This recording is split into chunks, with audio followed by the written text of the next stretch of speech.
And now for our feature presentation. He'll be fine on the mountain.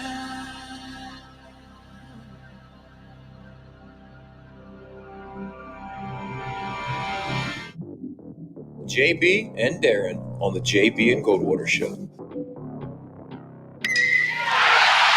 drive right field, base hit. South Carolina wins the College World Series. Watson, touchdown! Hunter Renfrow. He got him, and it's all over. Coastal Carolina rules the roost. They win the championship. And South Carolina has won the national championship. The Citadel baseball team has done it again, but this time the Bulldogs beat one of the top teams in the country. They are giant killers. Get the ball advantage. He does.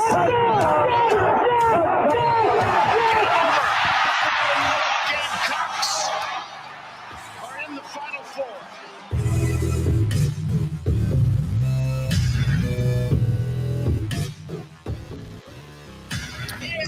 All right, greetings and a good Monday afternoon, and welcome aboard the JB and Goldwater Show, live, loud, and online, and very proudly presented by Motley Rice. Causes not just cases, MotleyRice.com. Driven by Stokes Volkswagen. Find them at StokesVW.com, and you can head to JBandGoldwaterShow.com as well for much more information on us. The next couple of hours will be fun. I know it's hard to replace what we saw this weekend in the NFL. Even if you're not an NFL fan, there is no way you didn't enjoy every minute of all four of those games, probably unless you're the fan of one of the teams that got beat, like the Bills last night, unfortunately. But it was fantastic football on Saturday and Sunday. We're going to get into a lot of that today. We'll talk to Gene Sapakoff about it as well, even Wes Mitchell, because there are some state tie-ins to these games. But at the end of the day, we're all football fans, Darren, and it was just a lot of fun to be able to watch it and enjoy it. And we've got basketball. Carolina wins this weekend. A lot of in-state teams won this weekend, as a matter of fact. So we'll get you all that in just a little while. As I mentioned, Wes Mitchell will be here at 12:30, Gene at 1:30, and so on and so forth. And we now have one of the quote-unquote unknown welcome homes for Shane Beamer revealing himself as we just come on the air. I can go ahead and tell all of you that was welcome home number one that happened last week. So LaVasia Carroll, running back, four-star running back from Georgia, transferring in to the Gamecocks. So obviously that's something we're going to talk to Wes about around here as well. But all that being said, Darren, I know you had a fun weekend watching football. Good afternoon. Oh, yeah, man. Football, basketball, golf was good. By the way, golf this week, Wednesday through Saturday. That's just a heads up. They're probably clearing the way for the championship games on Sunday. But, yeah, it was an awesome weekend. I mean, that's tough to beat. I said it last week. It doesn't take a rocket scientist to say it. It's the divisional playoffs.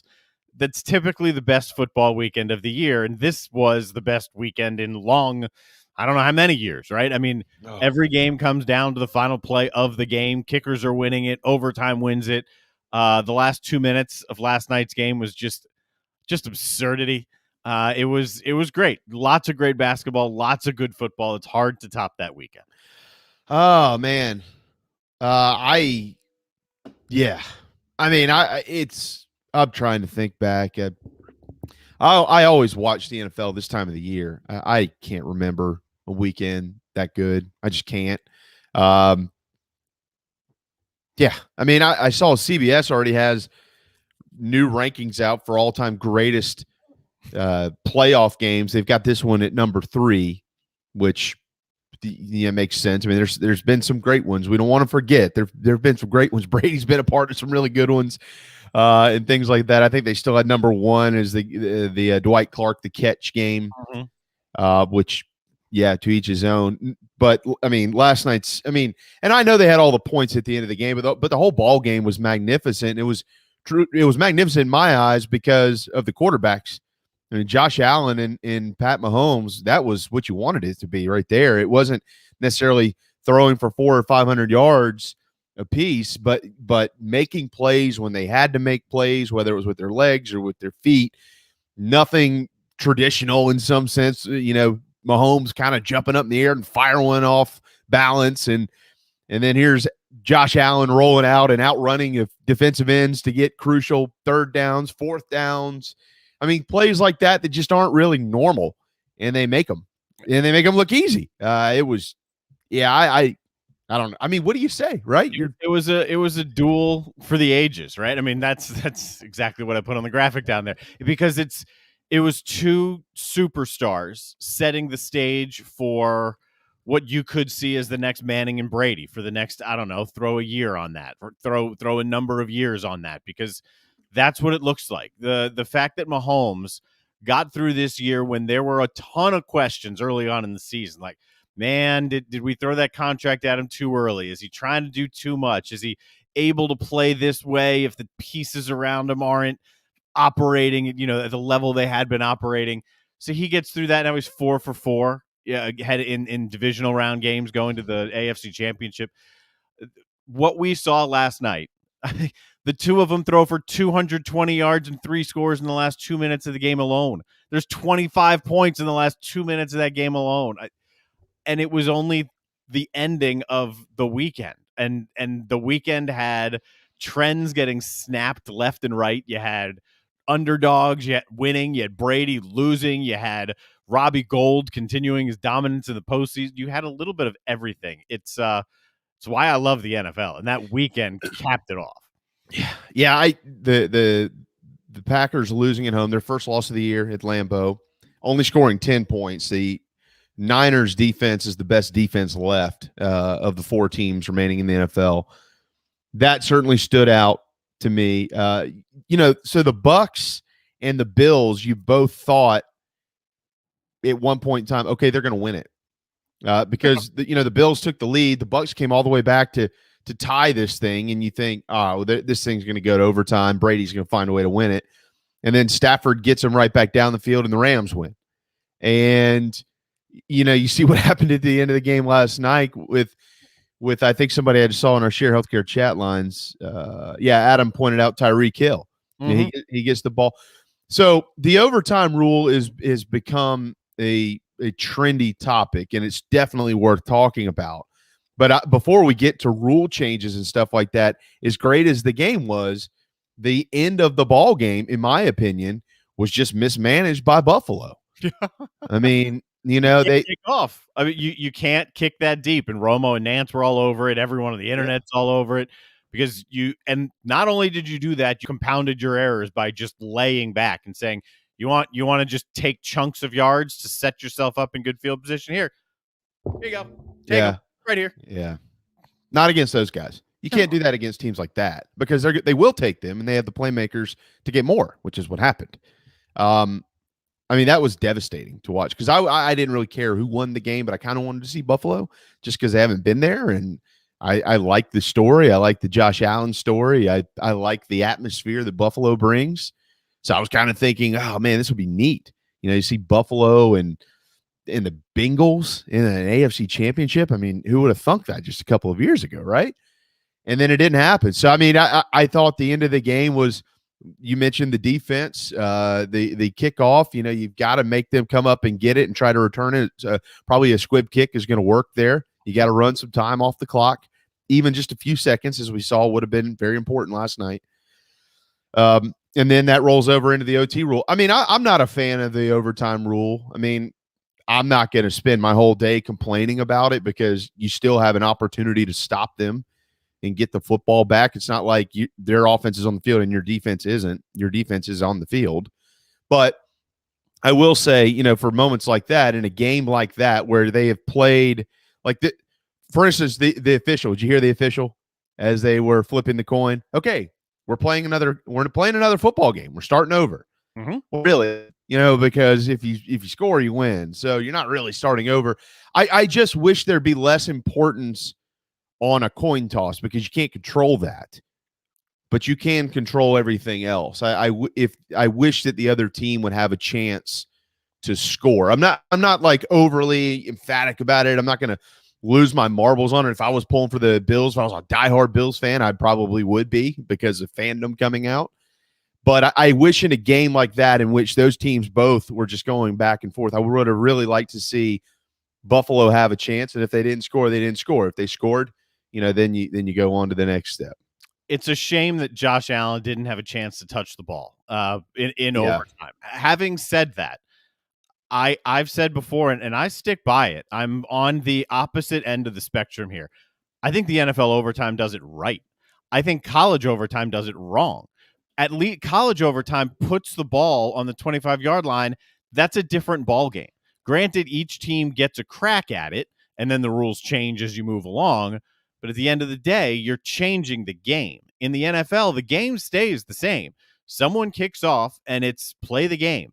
If you don't get a touchdown on the opening drive, or if it's not a safety on the opening drive, then the other team gets a crack at it. And I think that is a fair way to do it. I think it is a better overtime than we have in college. I realize I am well on the minority in this. And I'm going to throw a number out that doesn't help my cause either. The fact that since these overtime rules were implemented this way by the NFL, the team in overtime that wins the coin toss is 10-1. So that doesn't help my case either, but yeah, play defense. The Bills had 2 opportunities to stop that thing and didn't do it on either occasion on those last 2 possessions of the game for the Chiefs. Yeah, I mean, your statement there, your stat 10-1, that to me is what is not good. Mm-hmm. I don't like the college overtime. I hate the 2-point conversion thing. I think it's ridiculous. Talk about changing the game. It's not even a game. It's a new game. It's a gimmick. I think it's a joke. I've thought for a long time that college football should get the ball in the 50. Cut the field in half. Give them the ball in the 50. Yeah. And actually from there, you don't really have to change the rules in college football. It's much more difficult in college football starting on the 25, you don't have a guaranteed field goal because there are college kickers. I get that, and other things can happen. But starting on the 50 would keep you out of some of these kind of gimmicky type situations. So I've always thought you should just start it on the 50. If you score, they have a chance to match it, whatever that is, or they have a chance to beat it, and then it's over.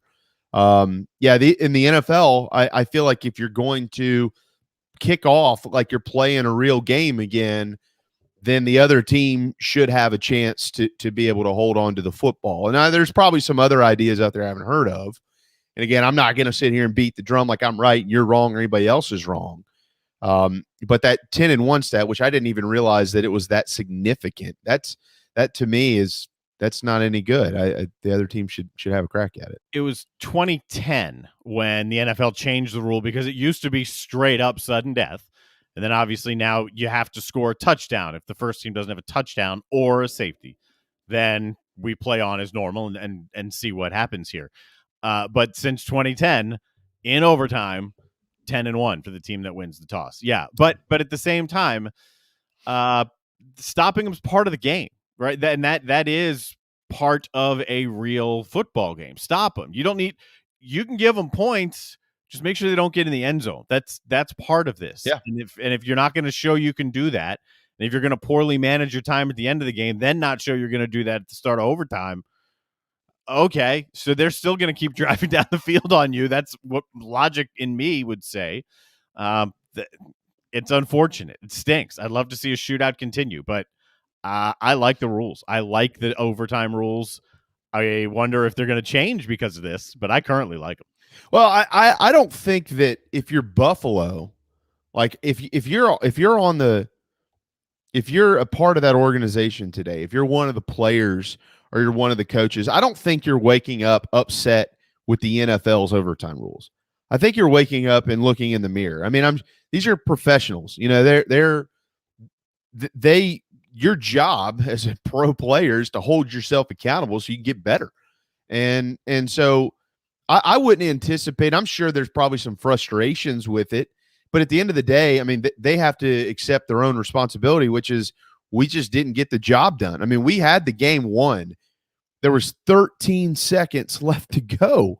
We had it won, and we poorly executed on defense. It was I don't know who the blame would go to there, if it was a player's thing or if that was just the call by the coaches. Somebody made them. I don't know, but it doesn't matter. Whatever, it didn't work, and then the kickoff. So if that falls back on the coaching staff or whatever it is, but I can't imagine the Buffalo players are waking up today, Darren, and saying that damn overtime rule screwed us. It screwed us. Well, it's an unfortunate rule, but not really. I mean, so I think it doesn't have to be one or the other. Like, this can all be the same conversation today. The Bills didn't get it right, and we don't have to like the overtime rule either.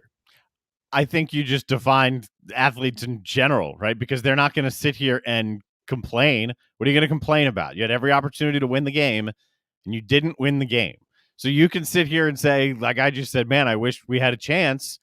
Fine, but that's not why you lost the game. And I don't think that's why I take the stance on officiating that I take 99% of the time, if not more than that.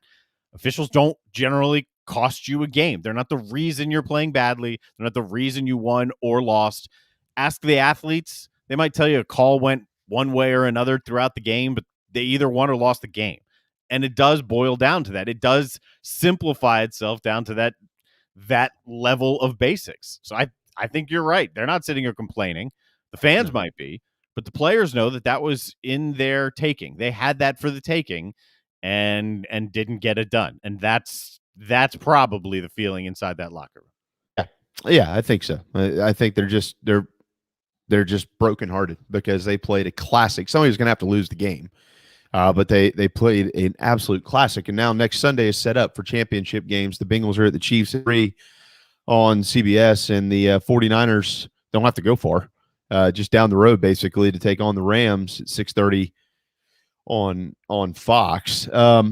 They were just there too. That's how the regular season ended, and now the Rams have a chance to play the NFC Championship game and the Super Bowl in their stadium if they win. Yeah, which would be the second straight year that's happened because the Bucks last year. Yeah.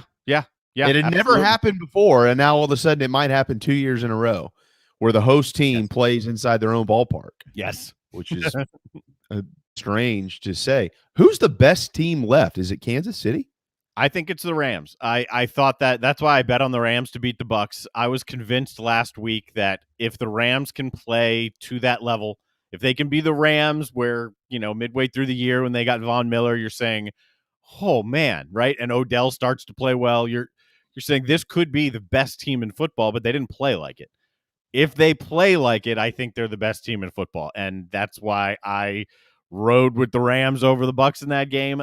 It's hard to go against Mahomes, but it was hard to go against Brady, and it's hard to go against Saban. So I think I'm just going to stay on that train. But first things first, they got to get through the Rams or the Niners. The Niners have the best defense left. They have one of the better defenses in the league. Nobody wants to play San Francisco right now. They're just finding ways to win games. I mean, this is one of those. It doesn't matter what sport you follow closest. This is one of those teams where you look up at the end of the year and you go, I knew they were good and I knew they had players, but I don't really know how that happened. I mean, they have literally just fought and clawed every inch of the way to get where they are. They are good enough to beat LA. There's no question about that. The better quarterback is on the Rams side. It's Matthew Stafford, but it's this defensively. That's what whoever is better defensively is going to win this game. Unlike the other one where you've got Mahomes and Burrow, maybe could see a few more points, probably will. Offensively, whoever executes probably going to end up winning that one. But defensively, I think is probably going to win this one. And it's watching San Fran. I didn't think they'd go to Green Bay and win and beat the Packers. Although all the stats that came out afterward were amazing. With what they've done against Green Bay in the postseason recently, it's remarkable, truly, especially with Aaron Rodgers. Yeah, and Green Bay's lack of success at home in the playoffs. Yeah, that is so strange. I can't figure that out. I couldn't imagine. It is hard to imagine a better home field advantage in the NFL than playing at Lambeau in January of all times. You're used to that, and they just for whatever reason have not been able to get over the hump. Coaching changes, everything involved. The one constant has been Aaron Rodgers, but he's not the only reason they're not winning the games. It's just I don't know how else to explain it, Darren. So there's this narrative out there that the mystique of Lambeau has kind of worn off through the years, right? I mean, it's not the black and white grainy NFL films, Landry on the sidelines, frozen. It's not that anymore. I mean, it's more of a modern stadium inside too. So there's a thought now that mystique of, oh my God, I'm going to Lambeau in the playoffs in the cold. It's basically gone. So that it's an interesting thought. I've never been there, so it's hard for me to even say. The reason I think the Rams are the best team is largely because of their defense. Aaron Donald in that defensive line, Von Miller, Jalen Ramsey in the back. I mean, they have 3 of the best defensive players in the league on their team. And then if Stafford plays at the level they got him to play at and not where he was consistently muddling around, sheesh. Yeah.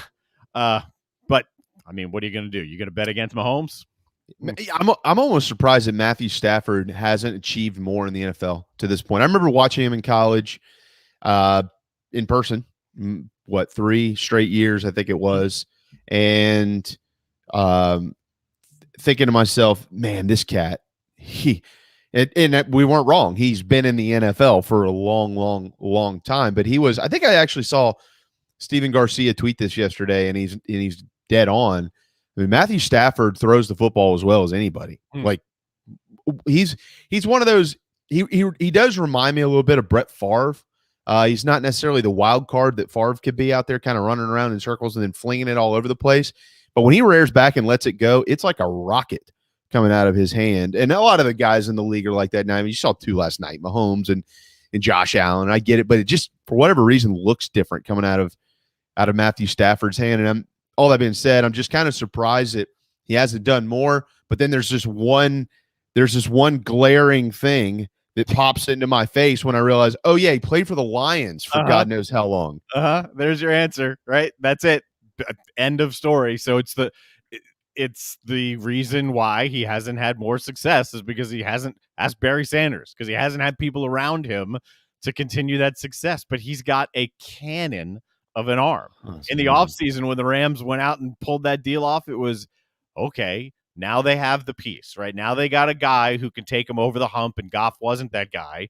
And then the narrative throughout the year has been, well, is Stafford like just Goff on steroids? Is it kind of the same guy? If he can play at the level they got him to play at, which he's capable of, yeah, and they got a running game, they got a defense. I love him. I happen to love him. I see Adam's comment there in the Sheriff Care chat lines. It's really not hard to believe the Lions ruined good talent. Barry Sanders, Megatron, and Stafford. I wouldn't say that they ruined good talent. Good talent just can't succeed in Detroit because they didn't ruin Barry Sanders or Megatron or Matthew Stafford. You know, those guys were great players. They just didn't have really much that surrounded them. I mean, Barry Sanders is the best running back I've ever seen. Period. The end. I've not actually witnessed in my lifetime since I've been alive and breathing a running back that I said, yeah, that guy's probably better. Like when he was in his prime and they were so bad and everybody knew he was going to get the ball 30 times a game, he was still unstoppable. I mean, it was unbelievable. And generally that running style, like you can barely get away with it in college. You definitely can't really get away with it in the NFL. The dancing and juking and jiving. But boy, Barry Sanders could. I had just never seen anything like that, but Detroit didn't do anything to help Barry Sanders or Matthew Stafford or Megatron or anybody else that they've had come through that's been worth a crap. The Lions fans and Gamecock fans should be friends. I mean, the similarity. I think Carolina's had more success than the Lions have in the last 30 years. It's a but the frustrations are, I mean, I know I have Lion fan friends, and it's very similar. They're very similar conversations. And it shouldn't be because it's a place that they've got plenty of money. The Ford family still owns Lions. They have bukus of cash. It's a place that loves their football. And they suck every year. And nobody can figure out why they suck every year. I mean, it's just it's insane. It is 12:24 on a Monday afternoon, an outstanding weekend in the NFL. Hope you all enjoyed that. We will certainly be talking more about this throughout the afternoon. Gene Sapakoff, I'm sure, will have some thoughts on it. And Wes Mitchell coming up next. He will as well. I do need to point out, too, just kind of a local tie-in. Melvin Ingram had a game last night for the Kansas City Chiefs. Every time somebody was in the backfield, it was Melvin Ingram. He was causing all types of chaos, and the report during the game from Romo and Nance about how they they felt like this defense had greatly improved when they kind of slid Melvin Ingram into that kind of buck defensive end edge type role. And it was really fun to see him do what he was doing last night. His next chance will be against Joe Burrow in the Bengals coming up this weekend. Burrow is lucky he's standing. First NFL quarterback to get sacked 9 times and win a game. It's never happened. It's probably going to happen again this weekend because up front, KC is good. And the Bengals are not. No. Frank Clark and Ingram, those guys are good. So, yeah, Ingram's Burrow's probably going to be a little timid out there this weekend. We'll have to keep an eye on that. That'll be a big part of the game, Darren. Yep. And hoops this weekend, before we run to a break, we will talk more of this coming back in just a little bit. South Carolina went on a 24-0 run to pull away from Georgia and improved to 11-7, 2-4 in the SEC with that 83-66 victory. Up next, it's Wednesday night against Vanderbilt, whom they've already defeated this year, but certainly need to do it again to try to get to 12, 3-4 in the league and start knocking on the door of getting back to 500. South Carolina's ladies will take on Vanderbilt tonight at 7 on the SEC network as part of We Back Pat Week in college basketball. And up next, it's UConn. No, it's not.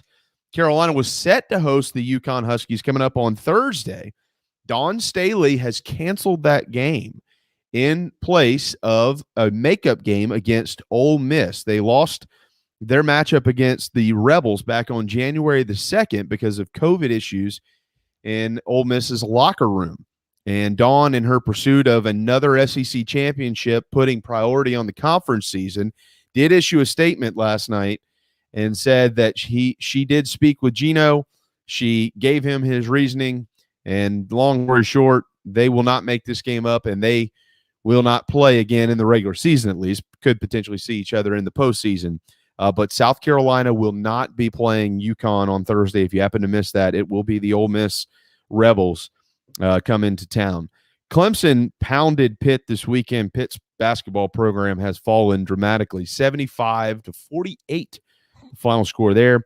Tigers now 11-8, 3-5 in the ACC. Both them and Carolina having similar seasons thus far. How about the Citadel? They get a win over East Tennessee State up in Johnson City. They're now 8-10, 2-5 in the SoCon. Up next, it's Western Carolina on Wednesday. That's a tight one, 75-73. Charleston Southern fell to USC Upstate on Saturday. They are now just 1-5 in the Big South, 4-14 overall, and they've got PC coming up on Wednesday. The College of Charleston lost a high-scoring affair on Saturday, 95-94 in Harrisonburg, Virginia, against James Madison. It's been a struggle for the Cougs in conference play, just 1-4 in the CAA, 9-8 overall. They've got Hofstra coming up on Thursday here at home at TD Arena.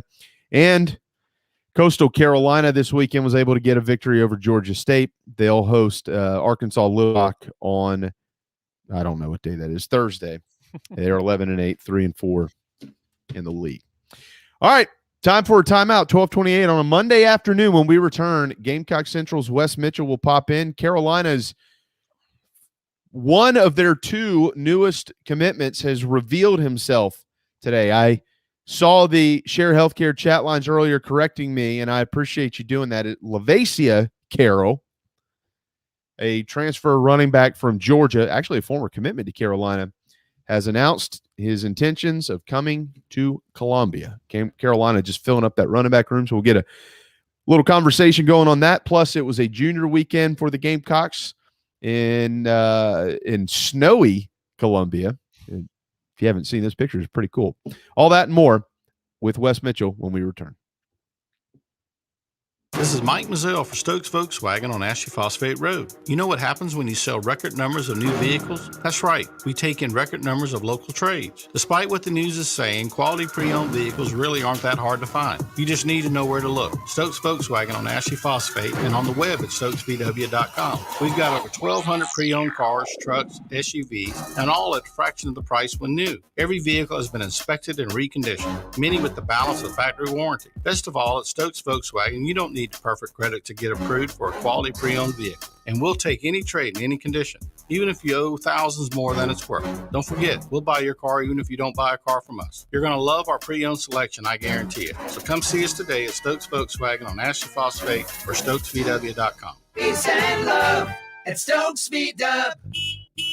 Negative trade equity financed a new loan, subject to lender approval. People don't like to get stuck in traffic, stuck in the mud, stuck at work, and two others you probably don't think much about, stuck with a big medical bill or stuck with a healthcare program that doesn't fit who you are. Experience true medical freedom with Share Healthcare. More affordable, more options, user-friendly, and biblically sound. You can join right now. Explore a new way to show you care with Share Healthcare. Join us today at sharehealthcare.com. sharehealthcare.com. Wando Power Equipment, the trusted home of Hustler zero-turn residential and commercial mowers. There is nobody more trusted in South Carolina than our friends from Wando Power Equipment. They've been providing elite commercial and residential service for over 30 years. Landscape Services have turned to their selection of Hustler zero-turn mowers like the Raptor. Bigger, stronger, faster, and the most durable Raptor Hustler has ever designed. Located on Daniel Island and online at wandopower.com. Wando Power Equipment, owned by the Price family, the home of Hustler zero-turn mowers, rentals, service, and specializing in family and friendship. You hear me talk about Dog and Duck all the time, and there's no other place I'm going to watch my college and NFL than the Dog and Duck. They have 3 locations, Bell Hall, Park West, and Clements Ferry Road. They have specials all football season long, like $12 pitchers of their own D2 brew, $5 pints of Sierra Nevada, weekly pick'em sheets with prizes, and the best wings in town, bar none. For all your football, college, and NFL, the Dog and Duck, Clements Ferry Road, Bell Hall, and Park West. Motley Rice LLC is a law firm with international reach, but it hasn't lost its Carolina roots. The Motley Rice team fights every day for people harmed by products including asbestos and talc exposure, medical drugs and devices, and also catastrophic injuries and auto recalls, including dangerous Takata airbags. Motley Rice is headquartered in Mount Pleasant at 28 Bridgeside Boulevard. Visit motleyrice.com. Thank you, Motley Rice, for supporting the JB and Goldwater show and the Big Gamecock preview show. Okay, what's going on today, huh? Anything to talk about? All right, greetings and a good Monday afternoon. Greetings and a good Tuesday afternoon. Greetings and a good Wednesday afternoon, and welcome aboard. All right, greetings and a good Thursday afternoon. Greetings and a good Friday afternoon, and welcome aboard.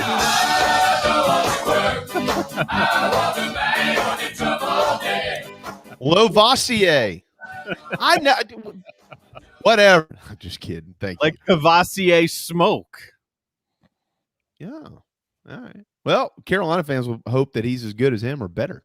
That would be a good sign for the future of Gamecock football. 12:33 on a Monday afternoon. We missed him last week. We were off for Martin Luther King Day, but he wasn't. This Gamecock Central guys are never off. They got so much going on. They got Garnet Trust. They're covering junior days, senior days, sophomore days, 7th grade days, 5th grade days, 7-on-7s, you name it. They're there. Wes Mitchell, what's up? Hey, how we doing, guys? Did you do something different to your hair, Wes? Looks good. You got some gel going on up there? Or what's happening here? No, it's still wet. Honestly. Oh, you took a shower for us. That's nice. Thank you. I did. Don't I haven't been on camera yet today until now. So. Oh. So good morning. No, don't put that on me. I have not just started working. I just have not been on camera. But I don't shower until we're like 20 minutes out from going on. So I'm like, I got you here. Yeah, you can do this job from home without looking, you can look like crap for the entire morning basically. But once I got on for the JB and Goldwater show, I wanted to at least, look decent for you guys. Yes. Well, you gotta. We require our guests get into hair and makeup before they pop on with us. So you've done a fine job, my friend. Nice work there. Lighting's a little suspect today. You can fix that for next week. I'm just kidding. All right. Lavassier, Carol, transfer from Georgia, has made it public that he is coming to South Carolina. So Wes, this is a big deal because this is their second running back transfer that they have taken including the young man from Wake Forest, Christian Beal-Smith, the leading rusher for the Demon Deacons the last couple of seasons. Now, this kid previously was committed to South Carolina, decommitted. If I remember the timeline correctly, I think about a month after he committed, Marshawn Lloyd committed, and then I think he decommitted, and then it ended up going to Georgia. They kind of moved him to the secondary. Long story short, he's coming back to the Gamecocks. So in your words, how big of an impact is this? Yeah, and by the way, shout out to Craig. We will be doing our podcast again starting this afternoon, so we'll be on that at 2:00. Appreciate the kind words there, man. But yeah, this is probably the worst kept secret in Gamecock Nation, I feel like, for the last few days. But Lavassier Carroll making it official today, putting it out there that he'll be a Gamecock. He'll go through spring practice, actually already enrolled at the school.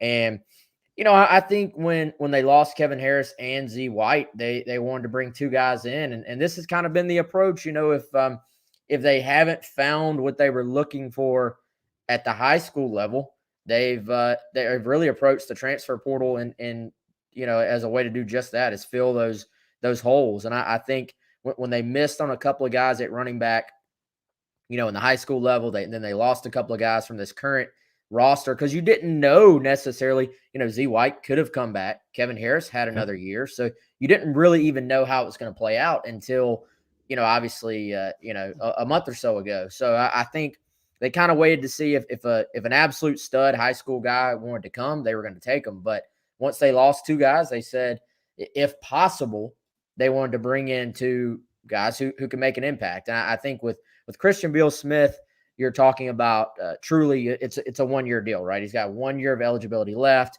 He's not like a flashy back. He's more like that grinder that's going to get the tough yards, kind of do the dirty work type stuff, and can kind of help bring that room along for this one season. With Lavassier, you're really talking, it's very close to being the same as getting a high school guy. He's got 4 years of eligibility left. All he has burned at this point is that he's used his redshirt. He played in 4 games last year, but was able to redshirt. So he will be a redshirt freshman for South Carolina. Eligibility-wise, it's very similar to just adding a freshman. And, it just made sense. Once he hit the portal, once he hit the portal, it was like, this is kind of a natural fit for South Carolina. They're looking for a running back. Lavassier wants to play running back. Georgia had all those issues at as far as depth in their secondary. So it made sense from their perspective to try him there and add him to that depth chart. But the kids wanted to play running back, since high school, and he'll get the chance to do that at South Carolina. Kind of a similar story in a way of Zaquandre White, who was shifted around a little bit in his time in college, played linebacker at Florida State. They ended up moving him back to the secondary for a brief moment last year under Coach Muschamp at Carolina, but ended up playing running back this year and being really, really good. So when you look at this group now, Wes, there's actually a lot of similarities to what they just had, if you really think about it. I mean, now Marshawn Lloyd is kind of growing into an older guy, although he hasn't had the impact just yet that I think we all expect him to. Christian Beal-Smith, you mentioned he's a one-and-done guy, so he's an older cat. If you kind of look back at this past season, Marshawn would have been considered the younger guy, and Juju was the young buck and things like that. So they're replacing talent with talent, but it also kind of sets up, it looks like to me, a nice timeline of players to where they're not top-heavy, they're not real young. You still, Juju obviously is coming back. You still have Rashad Amos, he's going to get a bunch of touches this spring. So, over the next few years, they've done a nice job in restructuring something consistent to kind of funnel through their running back group. Yeah, I think you've got some intriguing position battles there now. I don't think this group is quite as maybe proven as the one that entered last year, obviously with Kevin Harris coming back, and what he did in the SEC the year before as a 1,000-yard rusher. And the injuries obviously kept him from even being kind of what you thought he would be for most of the year. But, I think on paper, you have an intriguing battle for who starts. You have some very different, it's a bunch of diverse skill sets, I feel like, as far as what the different guys can do. Going back to Bill Smith, he's not as big as Kevin Harris, but he is a tough-nosed, powerful runner, a strong lower body, good balance. Then you look, we saw what Juju did this year. He's a guy you get in space, all-purpose back, can catch the football out of the backfield as well. Marshawn, I think this is the year, if you're a Carolina fan or, if you're Marshawn yourself, you're hoping this is the breakout year for Marshawn. And, then I look at Lavoisier, and this kid just has natural, I would say, effortless speed. He gets the top speed. He runs the daylight. He's not just a burner, though. When I say that, he's got some vision. He's got ball skills. It's not really a surprise that Georgia tried to move him to DB when you look at the ball skills this kid does have. So I think that there's really a lot to like about this room. And then, as you said, Rashad Amos is he's put on some good weight since he got to South Carolina, kind of as the forgotten man. But I'm not going to count this guy out yet. And I think it'll be interesting to watch him this spring, and really interesting to watch the whole group and see sort of how it gets basically sorted out among the various guys in that running back room, because it's probably going to be one of those things that continues to, shuffle until the season. And for Carolina, you're hoping it's not like last year necessarily, where it was kind of shuffling throughout the year as well. Wes Mitchell, 1241 on this Monday afternoon with Gamecock Central. Did just out of curiosity, did Georgia have any plans to move Carroll back to running back, or was that a permanent change to the secondary?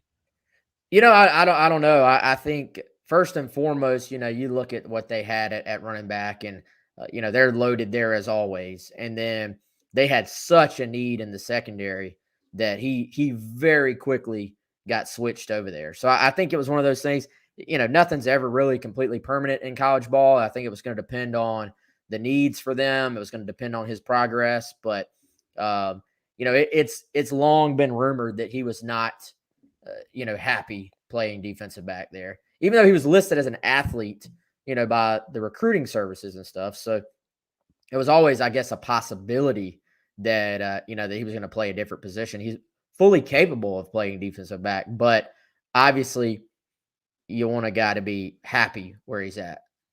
Yeah, no question. Well, he's going to play running back for the Gamecocks. All right, Wes, so we've entered basically the final week of, I don't know, recruiting. So this recruiting cycle, if you want to call it that. February 2nd, I think, is the second signing day. How many spots are left in this class? There's 2 left right now. Okay. But for anybody, transfer or high school, Yeah. That whole +7 thing is a little bit confusing. I think people interpreted it as you can add 7 transfers. Really, you have 7 spots. So you can bring high school guys, you can bring transfer guys.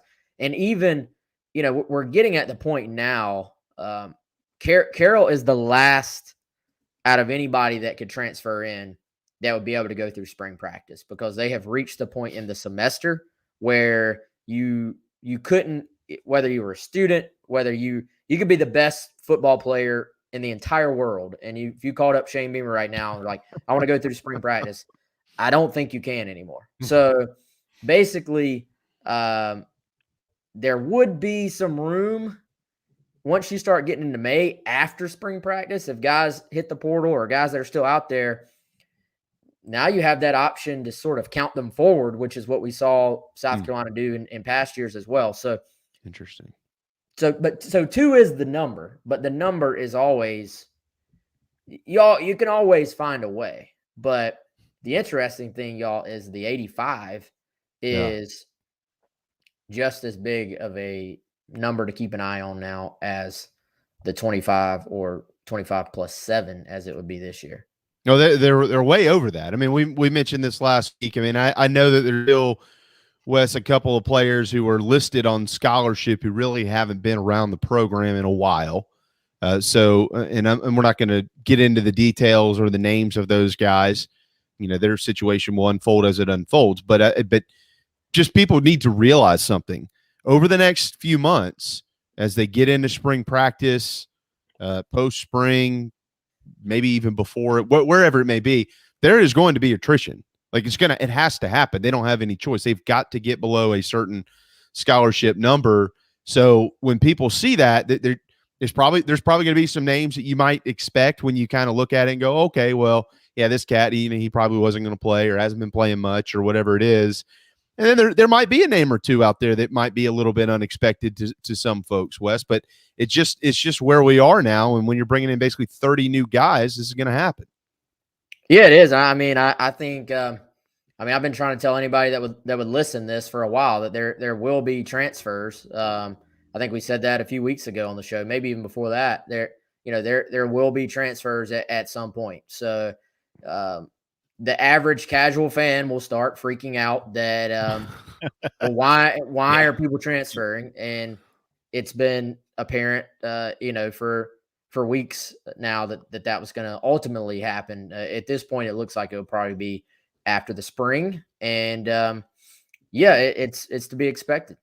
What do you think? I don't know if you've talked to Coach Beamer or anybody on staff about this, but what do you think their philosophy has been with just piling up numbers? I mean, essentially right now, Wes, they're almost at 100 guys on scholarship. So again, there's going to be attrition, but this also means you're going to have a ton of dudes going through spring practice together, and they'll kind of weed themselves out a little bit. Is that something that they were aiming to do? Hey, let's just get them all in there and let them all practice and play, and let's see what they look like? Or is it a little bit unexpected that other guys haven't left the program yet? Do you have any backstory to that?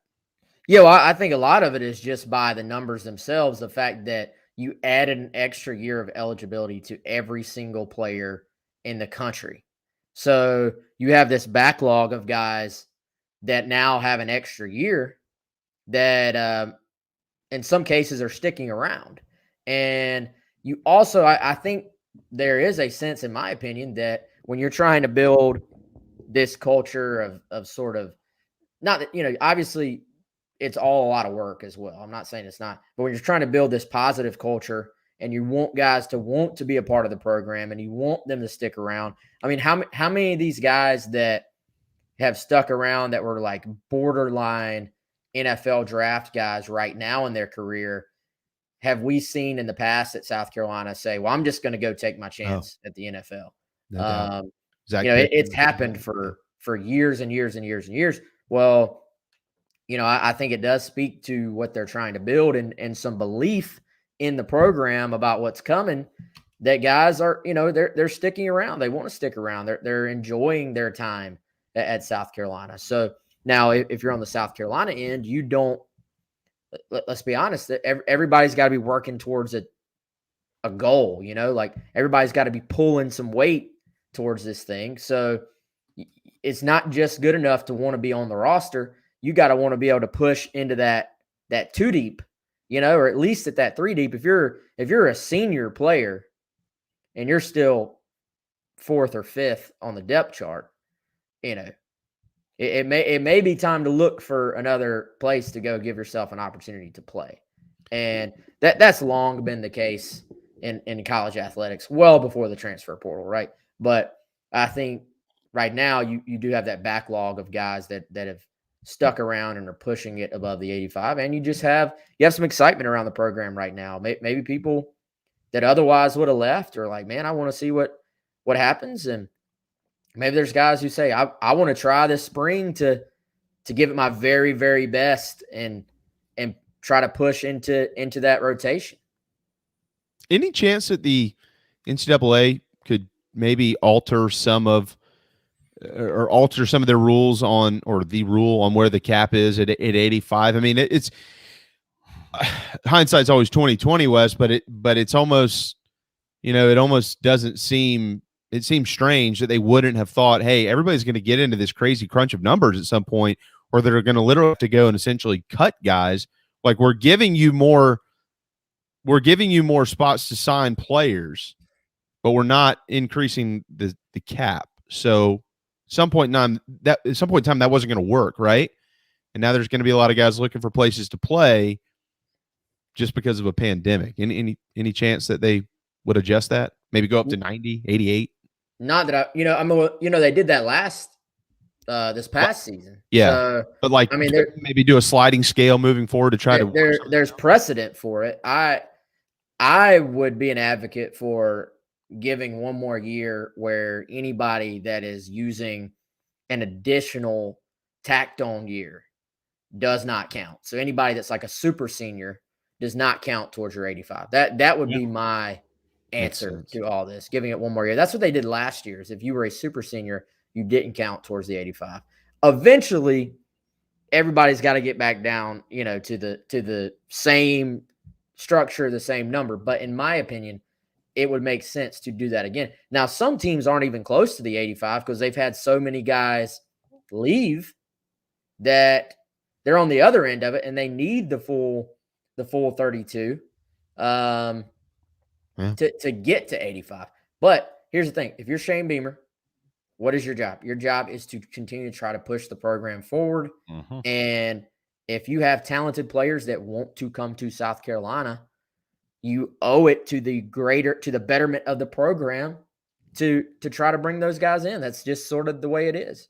Yeah, you got to sign good players, and sometimes that means you might have to wish one farewell. But I know they're not intending to do that. But yeah, you got to sign good players, especially in this climate. Wes, coaches get fired after 2 years now if you're not any good, and they know that. So there's not to cut you off, man, but look at that list of guys that are incoming from the transfer portal, and just look at the totality of what they could mean for this team next season.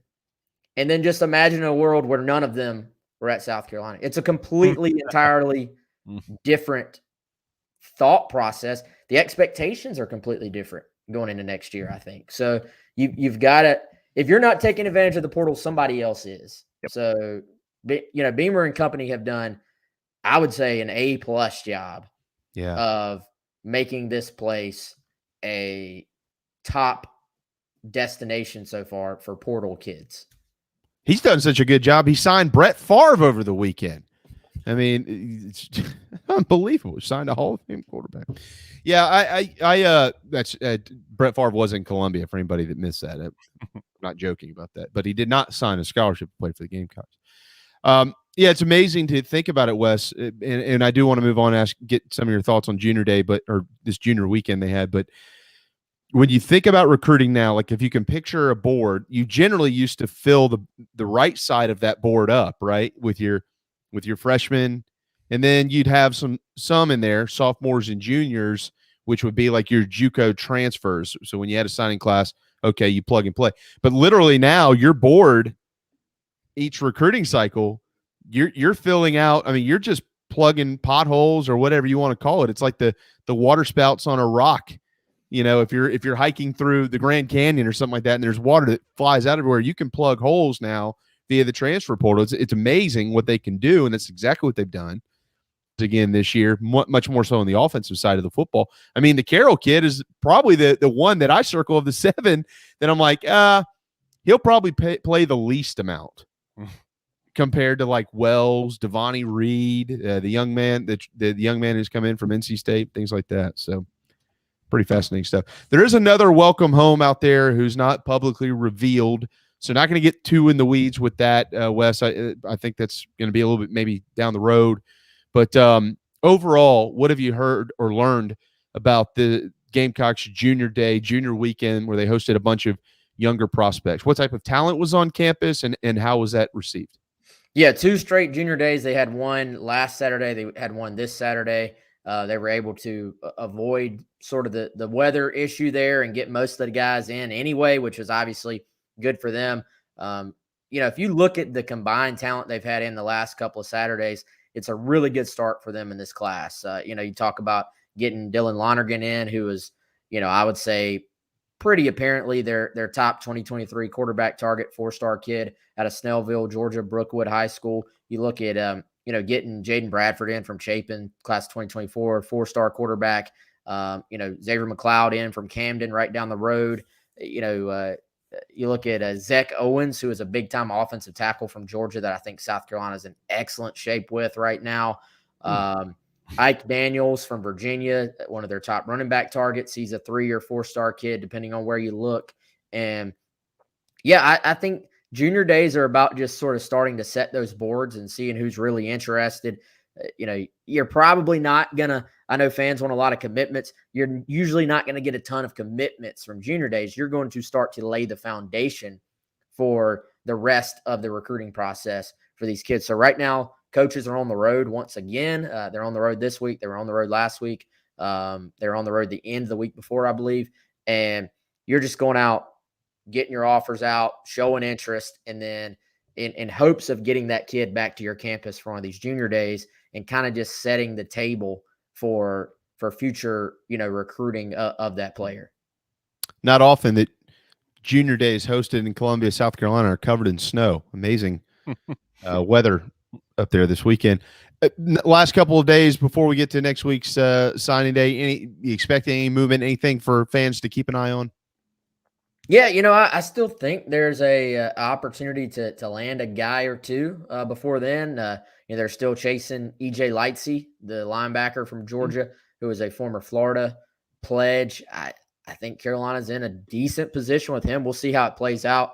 He's expected on campus coming up this weekend. So, there's still maybe a storyline here or there to keep an eye on, going into next week. But certainly the early signing day is now the primary signing day. I mean, it's crazy how much that shifted, amazing. But that's just the way it is right now. It's always changing, right? I do have one more kind of a off-topic type thing. I had somebody call me at the end of last week, and they were telling me about different groups around the state, mainly younger. I would say probably 13, 14-ish, maybe 15 in some spots, but these leagues that are kind of starting up, not high schools now, not associated with the high schools, but these 7-on-7 leagues that are popping up. You'll have like the Riptide versus the Color Rush and the alligator teeth versus the worm farm and whatever. But he called and asked me, he's like, look, I know that you talk to Wes Mitchell and these guys all the time who are literally in the thick of recruiting. Colleges do host 7-on-7 events for high schools to come and play, but he said that he was talking to a couple of parents and they were just almost like where travel baseball is going. If you don't play this, you're not going to get recruited. These coaches telling these guys, you've got to play this travel spring 7-on-7. This is where college coaches are recruiting. So are college coaches recruiting offhand 7-on-7 tournaments? I've never heard of that. I mean, if you have a third grader, do you have to sign up for 7-on-7 to be a college football player? No. And according to some, well, anybody telling parents that is fake, is trying to make some cash money is what is happening. Now is the 7-on-7 sometimes get a bad rep when is it real football? No. But is there a ton that kids can take away from that without getting beat up and battered the way you do playing actual football? Can a quarterback learn some of the parts of like processing plays and stuff like that and reading coverages and all that stuff? Absolutely. Do coaches use 7-on-7 as an evaluation tool? Absolutely. It's not some of them may downplay it, but yes, that is a valid evaluation tool.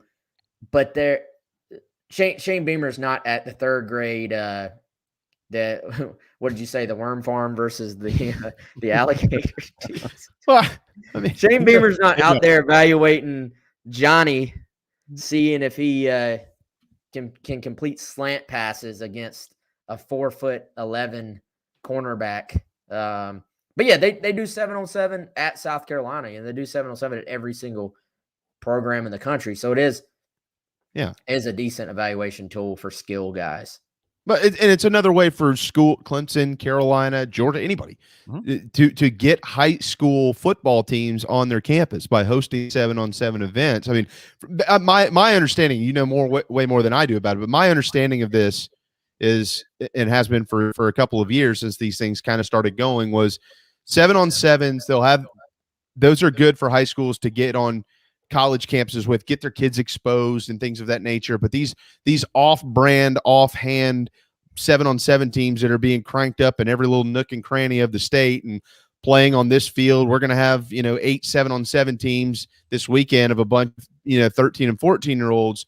I mean, I don't think Shane Beamer's showing up to North Charleston, South Carolina to watch the Riptide and the Squirrels play in 7-on-7 this weekend. No, I won't paint an entirely broad brush. Like there are third parties out there that do a really good job with the 7-on-7 stuff, especially once you start talking about high school players and stuff. And it's really good for the high school 7-on-7 tournaments because it allows your quarterbacks, your running backs, and your wide receivers, and then of course your defensive backs and your linebackers to get reps. And it really allows you to sort of work on timing. Now is it different if you're evaluating a quarterback? Is it different evaluating a quarterback throwing with no pass rush than it is with freaking JJ Enagbare about to tackle him? Of course, it's different, but are those good reps? Absolutely. So it's just like anything. It has a place within reason, but just like anything, sometimes people will see an opening to take advantage. But that's in anything, y'all. You just gotta be careful who you align with. That's always the case. Yeah. It was just, I thought it was an interesting question because I had never really heard of it, although I know a little bit about 7. Anyways, I'm glad this is taking off here with our friends. The angry squirrels, Adam. They're the angry squirrels. Take the whole bag of nuts. All right, Wes, we'll be monitoring Gamecock Central as we kind of count down to the second signing day here. Sometime soon, I think, or decently soon. We should probably figure out who that next welcome home is. I think maybe the next couple of weeks. So obviously going to keep our eyes on that. And anything else pertinent to Gamecock football, we know where to find it. Gamecock Central. Y'all do a great job. Thanks for all your heart, man. All right. Thanks, Asher. Have a good one. Okay. Yes, sir. Wes Mitchell with Gamecock Central, 1:00 on a Monday afternoon. It's time for a timeout. When we return, we'll get into some hoops. Carolina, Clemson, they got it turned around this weekend. A little bit of an update on some injury stuff from Columbia. We've got Gene Sapakoff ahead as well. And we did not forget about the NFL. It was such a great weekend. It's worthy of discussing even more. So hang tight. The JB and Goldwater Show. We'll be right back. Right here in our backyard is Motley Rice LLC, a law firm that hasn't lost its Carolina roots. The Motley Rice team fights every day for South Carolinians who were injured while traveling by plane or bus, harmed by medical drugs and devices, or burdened by dangerous auto recalls, including Takata airbags. Motley Rice is headquartered in Mount Pleasant at 28 Bridgeside Boulevard. We are honored to have Motley Rice as a sponsor for the JB and Goldwater Show and the Big Gamecock Preview Show. At Patriots Point Naval and Maritime Museum, families walk in the footsteps of our nation's heroes, the brave ones who risk their lives to defend our way of life. Home to the aircraft carrier USS Yorktown, USS Laffey, and the USS Clamagore, there's more than 1 million square feet of exhibit space to roam. White Glove certified, we have several new health safety measures in place to enhance the visitor experience. Come for the day and leave feeling inspired. One of the most impressive museums in the country, located right here in Mount Pleasant. Visit patriotspoint.org for more. We'll see you soon. People don't like to get stuck in traffic, stuck in the mud, stuck at work, and two others you probably don't think much about, stuck with a big medical bill or stuck with a healthcare program that doesn't fit who you are. Experience true medical freedom with Share Healthcare. More affordable, more options, user-friendly, and biblically sound. You can join right now. Explore a new way to show you care with Share Healthcare. Join us today at sharehealthcare.com. sharehealthcare.com. This is Scott Glaze, head golf professional at the Links at Stono Ferry, located on the outskirts of Charleston, South Carolina. I'm inviting you to tee it up on one of the most scenic and challenging courses in the Lowcountry. Our back nine is highlighted with 3 holes that border the Intercoastal Waterway. Visit stonoferrygolf.com to book tee times and discover all that Stono Ferry has to offer. The Links at Stono Ferry is a former South Carolina Golf Course of the Year and is also home to the College of Charleston men's and women's golf teams. Come see us. We would love to have you. stonoferrygolf.com. Family vacations, a new car, a new boat, all cost money, but you don't necessarily have to make more to afford any of that if you can save cash that's flying out the window now. iHelp Consulting can help you finally get the kids to Disney World, upgrade the minivan, or drop that new boat in the water next summer. Let Daniel and iHelp Consulting consult with you. No fees, just savings. You pay them a percentage of those savings. Save on essential services, credit card fees, you name it. Let them find it. These folks are incredible. iHelpConsulting.com. How can I help you? Hi, I'm Chris Half, Public Information Officer at the Patriots Point Naval and Maritime Museum. We're home of the mighty USS Yorktown, USS Laffey, Flamagore, and Vietnam experience. And we're a proud partner of the JB and Goldwater Show. We invite you and your family to come see us and enjoy a day on Charleston Harbor. Visit patriotspoint.org for more information. And now, it is my honor to present the National Anthem.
Live, loud, and online.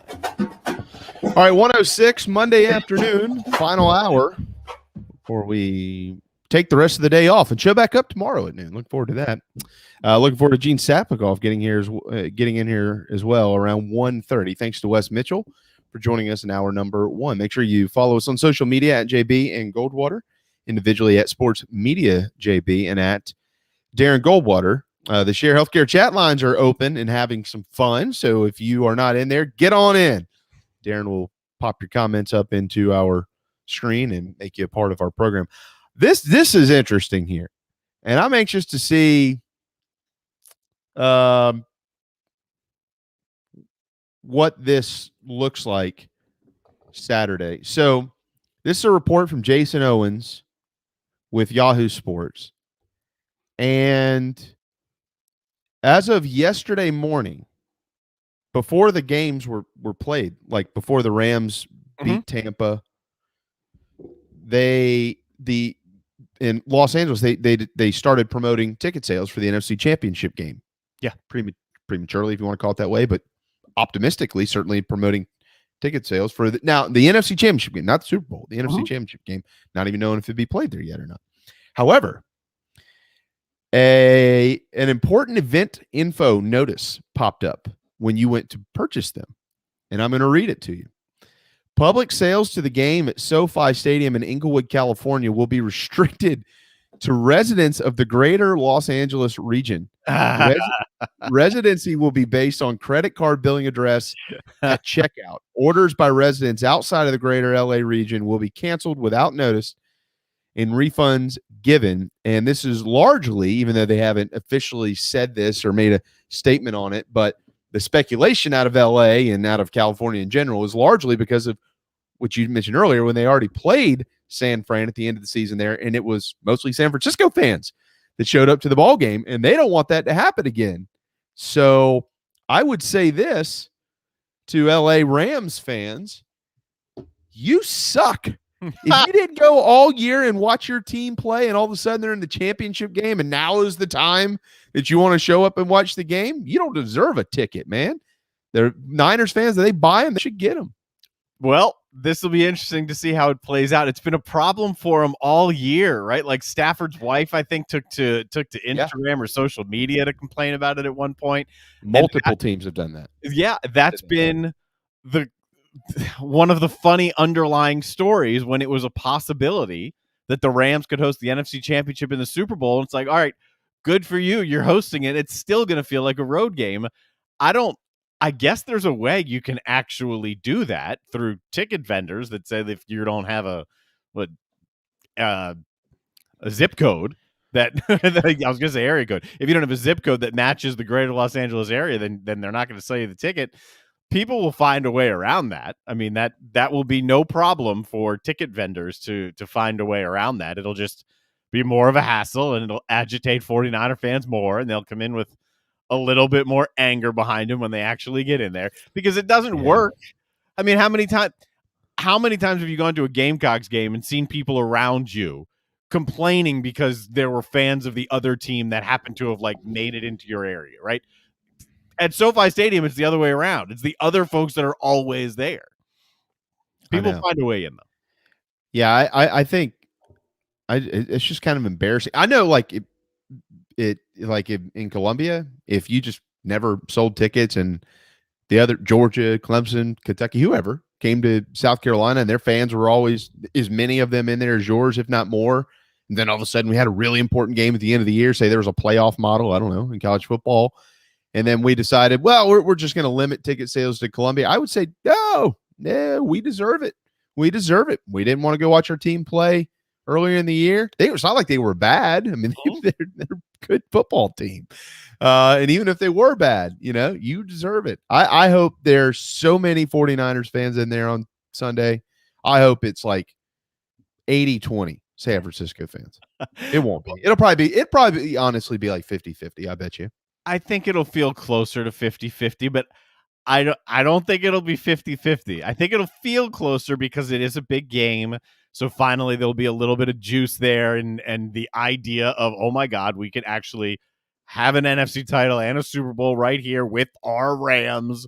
There'll be more people there, but trends don't just get snapped. Not like this. Not attendance trends. There's a reason people aren't going. I don't know the exact reason behind it all, but there's a reason. So more people will go because of the importance, but expect to see a lot of 49er fans. A lot of them. Gonna be a lot. I'm pulling for San Francisco. Just kind of an FYI for you. I'll pull for whoever I put my money on, and right now I'm leaning Rams. But San Fran swept them. They swept them in the regular season, right? San Fran did. Yes, and had to win that final game to get into the playoffs there at the end of the regular season. Yeah, they beat them by, what was that, 27, 24-ish? It was somewhere close. I don't know the exact score at the end of the year. That's not going to scare me off, though. Not the way the Rams are playing right now. That's not going to scare me off.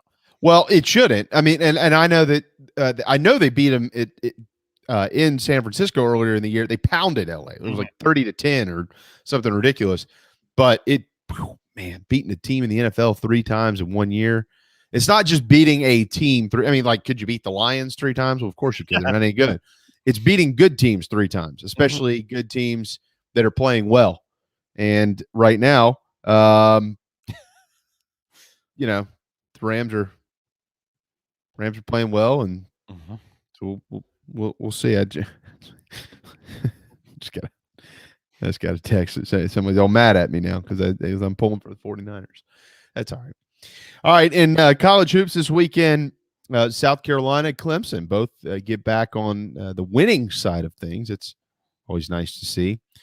Carolina went on a 24-0 run to take down the Georgia Bulldogs. There literally is nothing significant about that win except for they didn't lose, and also the fact that they were not playing well at all.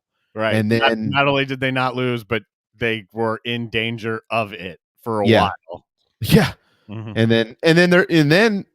And then it was like somebody cut a light on. Hey, Keyshawn, Jermaine, 2 best players. Maybe y'all could step up. Oh yeah, no problem, coach. Well, here we are. And then they were awesome. I mean, literally, they were. And look, Georgia's not any good, so I'm not going to sit here and overhype a victory over the Georgia Bulldogs. I'm not sad to say that they're just not good. They're terrible, actually. They're 5-14. They're 0-6 in the league. If you're a Georgia fan these days, literally everything under the sun that could go well for you is going well for you, except Georgia basketball. I mean, even Hudson Swafford won the golf tournament yesterday. He went to Georgia. I mean, it's amazing. Matthew Stafford. I mean, everything. The Braves. But Georgia basketball is terrible, and they they played well. They played like they knew they had an opportunity. Like, okay, South Carolina isn't really that good, so this is probably a game we could win. And then they figured out that they're just awful, and Carolina is better than them. And South Carolina got on that run, and that run just kept going and going and going and deflated Georgia. So here's the point. You know, the best thing that could have come out of that game, which, by the way, Devin Carter, no hamstring injury, so he's day-to-day. They're going to see how he practices today and moving forward. But if you want to stay in it, if you want to be a Carolina fan that has hope and says, okay, maybe there's still a chance, cling to this one thing until it disproves itself. Maybe that was the Kickstarter for your two best players, Keyshawn Bryant and Jermaine Couisnard. I mean, I can make a legitimate argument that if those guys all year had been playing like they were expected to play, this would be a much better basketball team than what they've been. Right? Yeah. That's a fair assessment. It's a fair assessment, which makes the thought of how are you going to back up this Georgia game with another game you are going to be favored to win. You should win. You've already beaten Vanderbilt once. Now you got them at your place. Are you going to use the second half to carry you into the start of the game? Because the beginning of games have been troublesome, the last few, as have majority portions of the game. What are we going to see here? What's the mindset of this team? What's the execution level of this team early on against Vanderbilt? To me, that's going to be something of importance worth watching to see if this Georgia game meant anything or if it's simply a one-off of, you know what, when Brian's playing at this level, he's probably the best player on the floor, and there wasn't an answer for him once they got rolling. There's a line there, and I'm curious which way they go. Yeah, I mean, they are so much better when these guys are playing well. I see Adams' comment there. I still think the entire game changed when Woodley made that huge defensive play block. It was a block that allowed Couisnard to start that run. I wouldn't disagree with that at all. I think that that was certainly a major factor in the ball game. I remember when we talked to Frank, Darren, I think it was, when was that? November? Yes, before the year. Or no, you know what? It was after the first game or two. It was early in the season, but it was after the first one, I think. Yeah, you're right. I think it was after the first game. Yeah. And I remember Taquan Woodley was the first player off the bench into the game. And I asked Frank, I said, that was a little unexpected, at least for an outsider like myself, watching the game, seeing this young man be the first dude to run in there. Why? And Frank gave an answer that Frank generally gives when you ask him why guys play. Well, because they earned it. They've been practicing well, and he earned it. And this young man has kind of been we've watched him all year. He's got a chance. He's got a chance. I think he was out for 10 days with COVID protocols, so he couldn't really practice and things like that. But now he's kind of got back in there. So just a little side nugget on the Woodley situation. The point, though, comes back to Vandy, as you just mentioned, and it goes right back to what we talked about at the end of the week last week. I mean, Carolina's got a long, long, long ways to go before they can start thinking about the postseason, but they cannot even think about the postseason if they couldn't win these two games. They absolutely had to beat Georgia, and they absolutely have to beat Vanderbilt. Like, period, the end.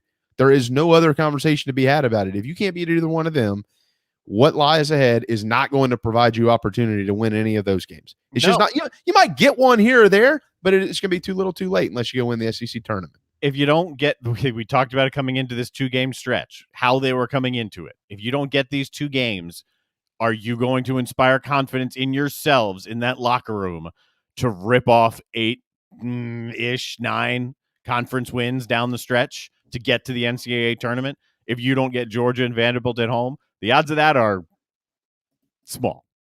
Like really, really small. So at least the importance of these two are confidence. They're not going to help you beat them, but down the stretch, the tougher opponents. But if you can start building some confidence, this team badly lacks confidence. If that second half, that's why early in the Vanderbilt game is important to me, to see this team's development, to see this team's growth, communication, a lot of it. Can you build off that second half and improve immediately the next time you're on the floor? Yeah, you can start playing the numbers game now. Darren, because you're sick. You're a third of the way through the conference slate. So now you can start playing a numbers game here, and you go, okay, you're 2-4. And again, for those out there that don't want to believe and don't want to listen to what I have to say, that's fine. But I'm just rolling out where the facts are in the conversation. We all know that they're on the wrong side of the court right now. Okay, they're 2-4. They're behind the 8 ball. I get that. So the reality of it is, I mean, if you want to have any type of prayer to do anything, you're going to, as deep as the league is, you got to get to 500 in the league. So they have to find 7 more wins. They have 2. They got to find 7 more. Well, 7 more is going to get them to 18. Is that going to be enough to get them into the dance? No, it's not. I'll just go ahead and make that bold statement today. They're still going to need to go win more games in the conference tournament and probably get to that 20 clip, and it'll depend on who you beat. And there might be an outside chance. There might be a good chance if somebody can fade down the stretch. But you want to play the game? Let's play the game. If you get Vandy tomorrow, that's 3. Now you got to find 6 more wins. Well, you're at A&M, you're at Mississippi State, Tennessee, Kentucky, follow. Those are 4 of the best teams in the league. So then after that, you got to go to Georgia, you got to go to Ole Miss. They're 2 terrible basketball teams, but you also have to go on the road. So you can't lose those. All right. And then you've got LSU, Mississippi State, Alabama, Missouri, and at Auburn. Holy smokes. All of those teams, as of now, are going to the dance, and some of them are going as a 1 or 2 seed. And right now, Auburn might be the number 1 overall seed. Today, they're number 1 in the country for the first time in the history of their program. So the back half here is brutal for Carolina, Darren. But you got to play the numbers game. I don't know where they're going to find them, but they got to find them, and that's what it looks like. So you can start that. If you get 7 more, let's put it this way. You've beaten some teams you weren't supposed to beat. Mm-hmm. Those are resume builders, but they cannot lose on Wednesday. No, not at all. Because the teams you just point out on the road, if you get Georgia, if you get Ole Miss, okay, Missouri's another one that I'd circle and say that's if you're going to be clinging to tournament life, that's a game you got to go win, because that will be on paper. That's a winnable game that you can go out there and win. And then if you can steal 1 or 2, and if that happens, then in your scenario, if you've got 18 wins heading to the tournament, you're on the bubble. You're being discussed at that point as a possibility for the NCAA tournament. And if that is now the carrot, the legitimate carrot in front of these guys heading into the SEC tournament, how do they respond? Can you go play your way in? Can you earn your spot? You've put yourself in this position based on some really terrible play at the beginning of conference play and then building back up. You're in position to get there. Can you go do it? There's a lot to still be learned about this South Carolina team. Another step in the right direction is pretty vital for them on Wednesday. Yeah, it's. I would say here as it stands on January 24th, and Carolina fans hope that I'm wrong, but I would say that if you can get to 18-12, as you mentioned, that puts you in the conversation, and then you've got to go prove it. If you don't win in the tournament, it ain't gonna matter. But I mean, if you get 18-12, knowing what is in front of them, I mean, Darren, Auburn, Kentucky, A&M, Mississippi State, Arkansas, Tennessee, Alabama, Florida, LSU, every one of them right now are either in or they're literally the first 3 teams out. I think A&M, Arkansas, and was it A&M, Arkansas, and Mississippi State? And Mississippi State. Those are the 3 teams Lenardi as the first 3 out, which means they could all just be in with the other 6. You see what I'm saying here? So I mean, yeah. It's hard for me to imagine a scenario with A&M and Arkansas right now not in the tournament. That's hard for me to see right now. I agree, and Mississippi State's getting there too. So you're talking like if you would wind the clock back 3 or 4 years and say you're 18-12 in the SEC, 9-9, you're much more. You're not at the top of the league, but you're in the top 5 or 6. You're not at 9 or 10. Mm-hmm. And so, like, as you mentioned, it'll get you in the conversation, but then you're going to have to go win in the tournament. So it's just going to be a game-by-game approach. I mean, I'm playing the numbers game just to have it. But it's still tricky. Yeah. It's just going to be really tricky. But that's why we've both been cautious here. No one's out here saying that a change needs to be made, because the way this thing plays out in that scenario, if it plays out like that and here you are, here's your chance to go make the tournament, and they go earn their way into the tournament, boy, it's really going to depend on how the back half of that season went and how this team is playing, about how the higher-ups and the important decision-makers view the future of the program. There's a lot to be decided in the next, couple of weeks. I totally agree. Now, here's a little footnote for Gamecock basketball fans. Put this on your calendars. February the 18th is when they will host LSU at Colonial Life Arena. That day, one of the top 5 players in the country, many think he should be number 1, G.G. Jackson, will be taking his official visit. Now, he is a local kid, all right? And based on now this conversation I had was, I think, 2 or 3 months ago, with somebody very much in the know on this subject of this young man. Based on that information that I was given, which I would deem very credible information, Frank Martin is a huge, huge piece of the recruitment of G.G. Jackson. He is a Frank Martin fan. There is and again, don't hold this as the gospel. This is the information I've been given. This is not told to me by G.G. Jackson or something like that. But there is some intrigue from this young man, a program-changing type kid, wanting to stay home and be a hero of sorts. Be maybe, if he could be, the Asia Wilson. I'm not saying win a national championship, but be the great player on that team that gets it all, headed in the right direction. The information that I have on that is that Frank Martin is a great influence of his. If Frank Martin is not at South Carolina, that could be not good for the Gamecocks. Now, that doesn't mean that the next coach wouldn't have a chance or anything. I don't know. I do not know, but I do know, based on that information, that G.G. Jackson really is a fan of Frank Martin. So if you're a fringe basketball team at the end of the year and you're knocking on the door and you don't get in, is there anything, and I'm asking the public here now, if Frank Martin gets the team into the NIT, they just missed the tournament, is it, they missed it, he's out, I can't do this anymore, I'm done with Frank Martin? Or is it, well, let's wait and see what happens? Because, I mean, Darren, you're a college basketball guy. That one player can change a program in college basketball, especially if you're a fringe type team that wins 17 or 18 games and you just need one really good player. That can change the game for you. So I don't know. I've never been a big fan of keeping a coach or firing a coach because of a recruit, especially keeping a coach because of a recruit. That's never been something that's necessarily been in my lunchbox of talking points, but it's certainly something to think about if there is truth and evidence to that, because that would be a huge, huge deal for Carolina. I would hope Frank Martin is a major piece in anyone, right, that might be interested in the Gamecocks or who they're recruiting. It's not like a football staff. Basketball staffs are only so big, so you better be very, very comfortable. So that's good. That should be the case for really anybody that he's recruiting. If we're in that position, though, then we're back in the cycle we were in 12 months before that.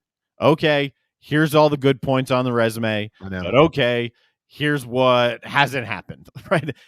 Where's the return to the NCAA? Is it ever going to happen?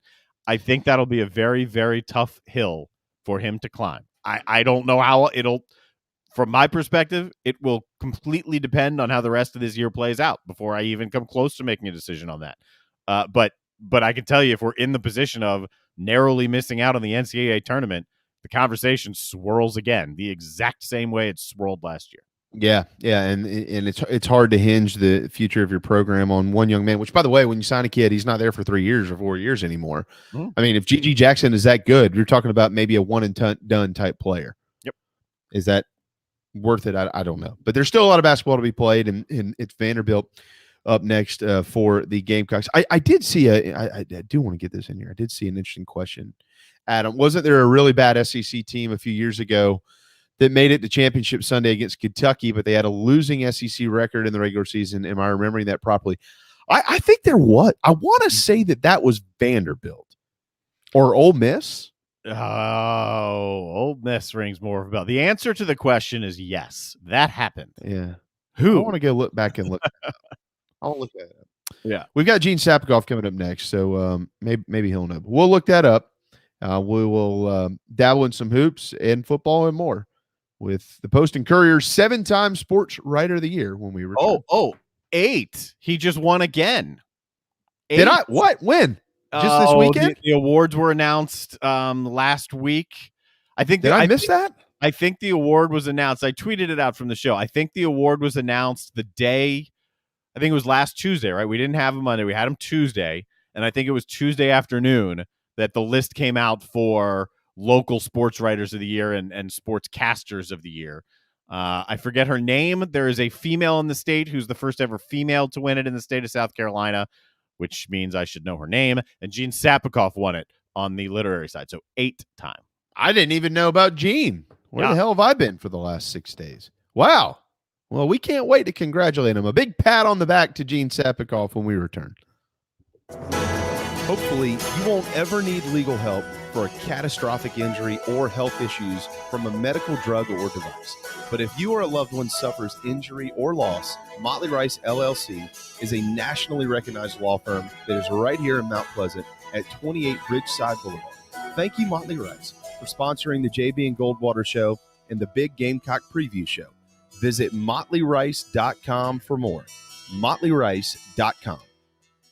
This is Mike Mazzell for Stokes Volkswagen on Ashley Phosphate Road. You know what happens when you sell record numbers of new vehicles? That's right, we take in record numbers of local trades. Despite what the news is saying, quality pre-owned vehicles really aren't that hard to find. You just need to know where to look. Stokes Volkswagen on Ashley Phosphate and on the web at stokesvw.com. We've got over 1,200 pre-owned cars, trucks, SUVs, and all at a fraction of the price when new. Every vehicle has been inspected and reconditioned, many with the balance of factory warranty. Best of all, at Stokes Volkswagen, you don't need perfect credit to get approved for a quality pre-owned vehicle. And we'll take any trade in any condition, even if you owe thousands more than it's worth. Don't forget, we'll buy your car even if you don't buy a car from us. You're going to love our pre-owned selection, I guarantee it. So come see us today at Stokes Volkswagen on Ashley Phosphate or stokesvw.com. Peace and love at Stokes VW.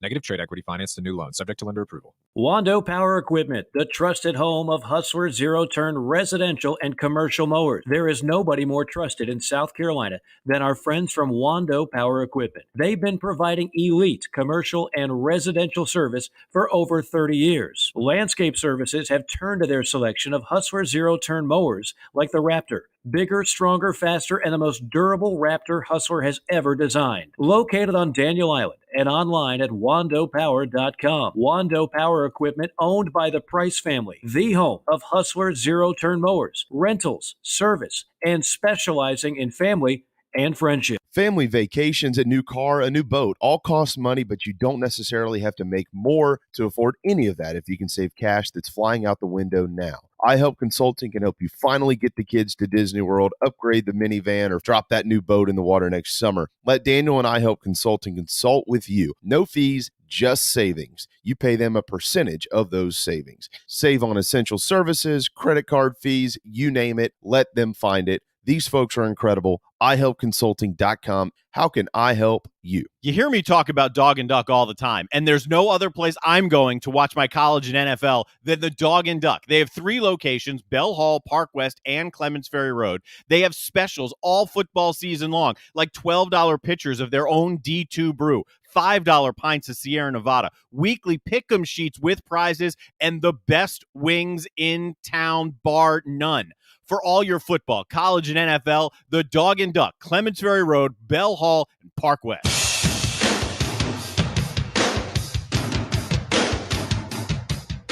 You are listening to the JB and Goldwater Show, live, loud, and online. All right, 1:34 Monday afternoon. Welcome back. The JB and Goldwater Show, very proudly presented by Motley Rice. By the way, I did some research during the break. Nothing that really stood out with the exception of 2008 in the SEC tournament. Georgia, and back then, remember, there was the East and the West, and you only had 6 teams on each side. Georgia was the 6th seed from the East, and they won the tournament that year against Arkansas. I think Arkansas was the second seed from the West. That's as far that the rest of them wouldn't be considered major upsets. Was that when the tornado hit? Because In weren't there a 08? whole bunch of weird things that happened at the same time at the SEC tournament?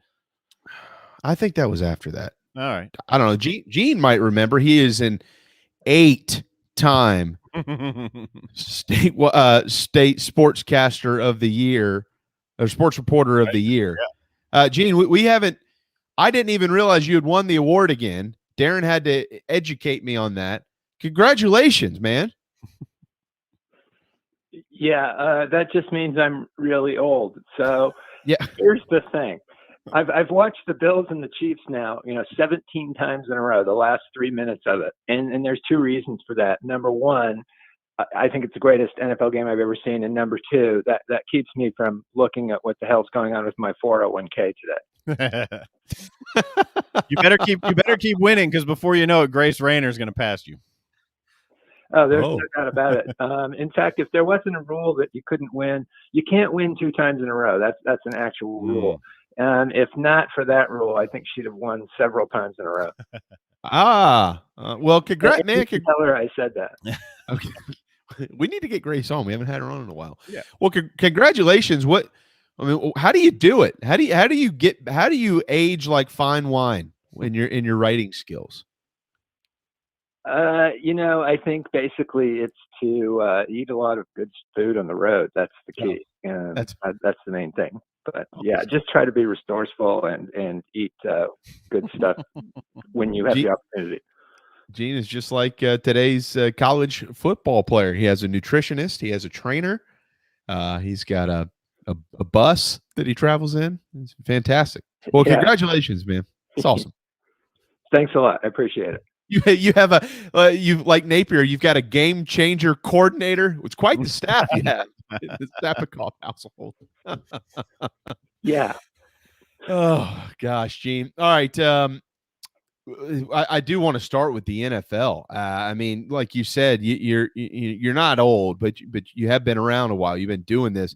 Can you remember a weekend like this in the NFL? What an outstanding weekend. Yeah. One of the reasons I can remember slightly a weekend like this is that the NFL Network, thank goodness, I love it, will replay really good games. And before the 49ers Cowboys game 2 weeks ago, they were playing like all these great old 49ers Cowboys game. Anyway, it came up that in that 72 game, which I know you guys remember. Oh, yeah. That's the game. The Cowboys were down like 28-13 with just a few minutes left, and or not very much time left. And Tom Landry benched Craig Morton, went with Roger Staubach. They won the game. I'm pretty sure that was the same day of the Immaculate Reception. But no, there's never been 4 games in a row like this. And Nance and Romo talked about it, that the previous record for closest margin in all 4 divisional games was 18 points. So it's 15 with 3 walk-off field goals. And then, again, the greatest last 3.5 minutes you're ever going to see in the NFL. And it was cool to have a lot of Palmetto State flavor in there, particularly Deebo Samuel. And Melvin Ingram last night with what he did for the Chiefs, he was outstanding. Right. Yeah, and suck up, and I mean, pretty darn amazing. Well, I hate to point this out, but Ryan did miss a field goal and they lost by 3. So Penn State's Robbie Gould has never missed a postseason kick. He's 20 for 20 on field goals and 32 up on extra points in the postseason. Wow, that is amazing. That is amazing. Does Sebastian Janikowski still play football, or is he finally giving it up? He does not. He's finally giving it up. What's he up to these days? Good question. Probably hanging around John Daly, if I had to guess. Yeah, the Chiefs Bills game last night. Where would you put that? I mean, as far as greatest, I saw CBS already had a ranking out today. I think they still have the catch game. Dwight Clark, back in what was that, 87, I believe, somewhere in there. That was for the 81 season, so it was in January of 82. 82. Okay, 82. They still have that as the best postseason game ever. What about this one, this Chiefs-Bills game? Honestly, I think this was a little bit better. The back and forth was tremendous there. And again, when the Bills scored with 3 minutes and change left, you're thinking, okay, Mahomes has 3 timeouts. That's not that surprising that he goes down and they go down and score. But then 1 minute offense for Josh Allen and then 13 seconds. Are you kidding me? That's ridiculous. By the way, that's why you kick some sort of stalker grounder when Pat Mahomes might get the ball with 13 seconds left on the kickoff. I know that's what Sean McDermott's got to be thinking. I think it's the best playoff game that I've ever seen. I know it's not a Super Bowl and it wasn't even a conference championship game. It's at least the best divisional round or lower game. And I think it's the best overall playoff game, not including, the Super Bowl. So then the question everybody wants to ask that I have already come down hard with a big no, does the NFL need to change its overtime rules? I'm torn on that. The thing is, the physical pounding that could happen in a 16-game season could be tough there unless you really adjust it to where it's going to have to be kept short. They all know the rules going in. I know it's a home field advantage and Kansas City gets the ball first. It's kind of tricky, but yeah, I'd probably like to see some tweaks, Darren, but it doesn't necessarily need to go exactly to the college model. Yeah, I think that the answer to that question doesn't have to be does not have to omit what actually happened in the game, Gene, because I agree with you. I think there should be some tweaks to the overtime rule, but it also doesn't mean that that's why Buffalo lost the game. I mean, I don't think they managed it well at the end. So those answers can coexist, right? I mean, both can be right, and I think maybe both are. Tremendous point, Jamie. Like I said, and like you basically said, they knew the rules going in, and there's a lot of trickiness there where every second counts. I mean, 13 seconds meant you knew he had 2 plays before they would have to attempt a field goal because they had all their timeouts. Even 9 seconds, 10, he's only going to get 1 play before he has to attempt the field goal probably. So that was a pretty interesting and hard lesson in time management for the Bills Mafia. Maybe Billy Napier's on to something with this whole game changer coordinator thing down in Gainesville. Maybe he's ahead of the game here.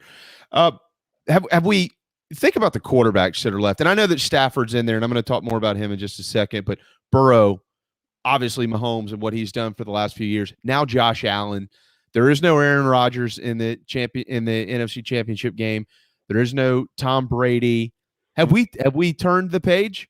Have we turned the page, Keith? Or Keith? Gene, are we on? I'll see Keith's comments here in the Share Healthcare chat lines. Have we turned the page, or are we on to the next crop of you better get used to seeing them in championship game type quarterbacks?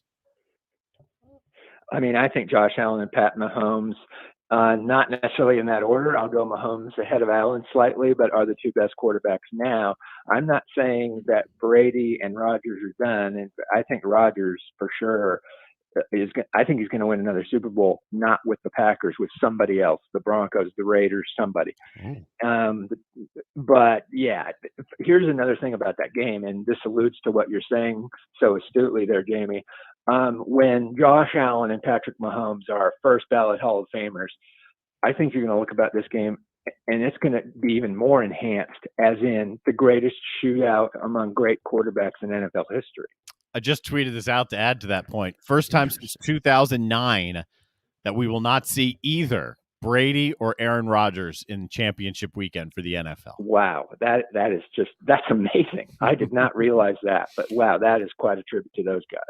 I didn't realize that either. That's an outstanding stat from statistician Chris Felica at Goldwater. So Matthew Stafford, Gene, I know you remember watching him play in person when he was at Georgia. I saw Stephen Garcia's tweet yesterday about how Matthew Stafford threw the football as well as anybody he's ever seen throw it in person, and he still has an absolute cannon. What type of story would this be in your mind? Of course, it'd just be another Georgia Bulldog having a hell of a year, or somebody from Georgia if you want to include the Braves. But, I mean, what type of story would this be? This young man who was one of the top quarterbacks in the country coming out of the SEC, he gets buried in Detroit forever. and he finally gets a second chance with a program or an organization that actually, gives a hoot about trying to win games and goes out and gets it done. Where would this put him? Because I think when you talk about the great quarterbacks in the game today and historically, his name oftentimes will get omitted, and for different reasons. But what do you think this would do for his career? Cement some really cool legacy for him. And yeah, I saw him play against the Gamecocks, and I think he had as strong an arm as I've ever seen. I'm not saying he was the best quarterback, but I saw Elway play in college and in the NFL, and I think Stafford compares with him. And, when Trevor Lawrence was coming up in the ranks of Georgia high schools, and Stafford played in the Dallas area in high school, but of course, everybody well aware of him as a Bulldog. A lot of people were comparing, Trevor Lawrence's arm to Stafford's. But here's the cool thing about Matthew Stafford. I mean, just read a little bit about, or Google Matthew Stafford Detroit Community Service. He and his wife did so much in that area. And so many really great players, let alone great quarterbacks, would have squawked years and years ago to get out of Detroit, knowing it's a mismanaged organization. He doesn't have talent around him, and his talent is wasting away. But now he was, loyal. And finally, they release him from the Lions and let him go to the Rams. And for him to be in a Super Bowl would be so cool. And even just to get this far and to beat Tom Brady is just a really fun thing to see for Matthew Stafford. The Super Bowl is February the 6th, right? Mm-hmm. Yeah. Hey, and by the way, Matthew Stafford, I believe he was a high school football and baseball teammate of Clayton Kershaw. Wow. That does ring a bell. Yes. Holy moly. Yes. I'm pretty sure you're right. Highland Park near Dallas. Mm-hmm. Well, if he could get to the Super Bowl and win it, his birthday is February the 7th. It's the day right afterwards. That would be a heck of a birthday present for Matthew Stafford. I do want to point this out, though, because it's so interesting. Again, as I mentioned a moment ago, when you think about the greats, you think about the greats in the game and all time, his name oftentimes gets omitted. But he is 12th all time in passing yards, 49,995 for those mathematicians out there, even those that went to Georgia or Auburn. That's only 5 yards shy of 50,000. And if you think about the sport, he's throwing for 4,000 plus yards a year. He's got plenty of good years left in him, Gene. He's, about to be 34 years old. I mean, he's gonna be well into the top 10 at some point in time. And if you can tag a Super Bowl onto that resume as well, Matthew Stafford one day is going to be in the mix with a lot of the great names we continue to talk about. Absolutely. And if you protect him and keep giving him Cooper Kupp and Odell Beckham Jr. and those good running backs like Sony Michel and Cam Akers, then I think he can do a lot more damage in what is clearly the best division in the NFL. Yeah, Cooper Kupp, big-time recruit out of Eastern Washington. All right, speaking of which, Gene Sapakoff, Eastern Washington is not in the NFL, it's in college football. Has watching the NFL playoffs made you start thinking what a college football playoff might look like? Yeah, and I think the thing is, again, what I talk about is the national tournament. I mean, look how exciting things are in this little corner of the country, Buffalo, New York, and then in Tampa in Florida, and you have two California teams in the championship game. The Midwest, Kansas City, they're just so excited, and Cincinnati and Dallas was in the playoffs. And you just don't see that in the college football playoff, and I just think that is the most important reason to expand, not about automatic qualifiers, not about even 8 or 12. It's that it needs to be a truly national tournament.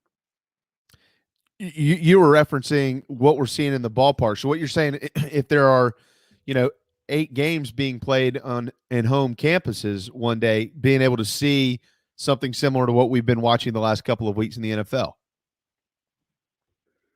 Yeah, I mean, I think you're going to see some great games. Will Alabama crush the number 12 seed or the number 8 seed? Will Georgia just, completely annihilate any seed 6 or below? Of course. Any seed 3 or below? Probably. But still, there's going to be some really terrific, entertaining games in there. And occasionally, you're going to get an underdog. And by the way, Nick Saban's not going to be dominating for the next 20 years, maybe just the next 18 or something. I don't know. I wonder if college football can ever get to the point. One of the reasons I think the NFL is a more compelling product is the level of parity on literally any given day. Agreed. Because the coaching is so good, because the talent is the best of the best of the best and nothing short of it on both teams, even if they're the Jaguars. If college can ever get to that point, do the playoffs expanding help college get to that point, or could it widen that gap further?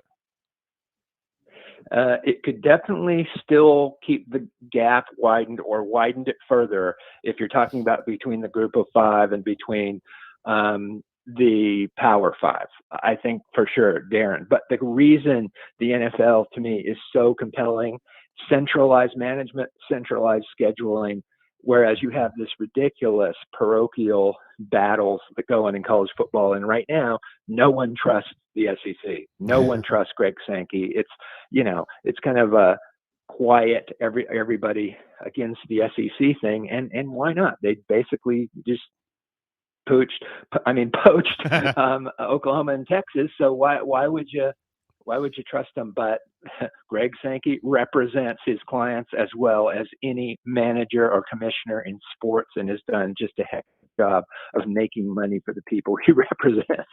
Yeah, I think that it's a great question that Darren just posed, because it's hard for me, Gene, to understand how you right now there's a small group of elite programs in college football, and there's not a draft in college football, although there is a transfer portal, because in the NFL, you can't just walk out the door and transfer to another school. It's not the way it works, or to another team. You have contracts and things of that nature, but it's hard for me to envision that small group that's at the top of the sport getting wider without a platform that will support it.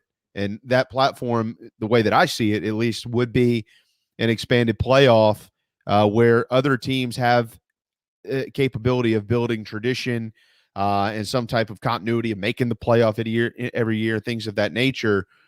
But without that, I just don't see it. But you brought up a good point. We talk so much about the present. We sometimes forget that you have to start building the future in the present, because Nick Saban is not going to be, I don't think, coaching at Alabama in 20 years.